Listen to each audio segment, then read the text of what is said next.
નમસ્કાર દર્શક મિત્રો, ટીવી18 ન્યૂઝમાં આપનું સ્વાગત છે। ટીવી18 ન્યૂઝ ગુજરાતની પળે પળની ખબર ધરાવતી ગુજરાતી ન્યૂઝ ચેનલ છે। હવે જોઈએ મુખ્ય સમાચાર।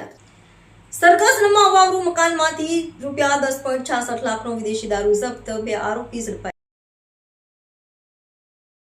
સરગાસણમાં અવાવરૂ મકાનમાંથી 10.66 લાખનો વિદેશી દારૂ જપ્ત, 2 આરોપી ઝડપાયા।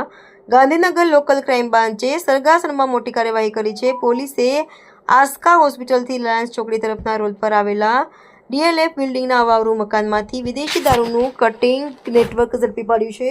પોલીસે સ્થળ પરથી અંદાજે 4000 બોટલ વિદેશી દારૂ, એક કાર અને એક જ્યુપિટર સ્કૂટર મળીને કુલ ₹14 લાખથી વધુનો મુદ્દામાલ જપ્ત કર્યો છે। આ કેસમાં 2 આરોપીઓની ધરપકડ કરવામાં આવી છે। પકડાયેલા આરોપીઓમાં રોહિત ભોલેરામ પ્રજાપતિ વટવા અને શ્રમણ રમણલાલ ખરાડી ડુંગરપુરનો સમાવેશ થાય છે। સ્થળ પરથી 141 પેટીમાં પેક કરેલો ₹10.66 લાખની કિંમતનો વિદેશી દારૂ મળી આવ્યો છે।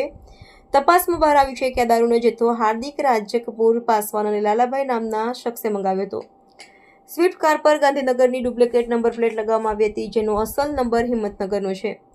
ગાંધીનગર રેન્જ આઈજી વિરેન્દ્રસિંહ યાદવ અને જિલ્લા પોલીસ વડા રવિ તેજા વાસમ શેટ્ટીના માર્ગદર્શન હેઠળ એલસીબી પીઆઈ એચપી પરમારની આગેવાનીમાં પીએસઆઈ કે પાટડિયા સહિતની ટીમ દ્વારા કાર્યવાહી કરવામાં આવી છે। પોલીસ અન્ય 3 વોન્ટેડ આરોપીઓને પકડવા માટે તપાસ શરૂ કરી છે। ઇન્ફોસિટી પોલીસ મથકમાં ગુનો નોંધી વધુ તપાસ હાથ ધરવામાં આવી છે।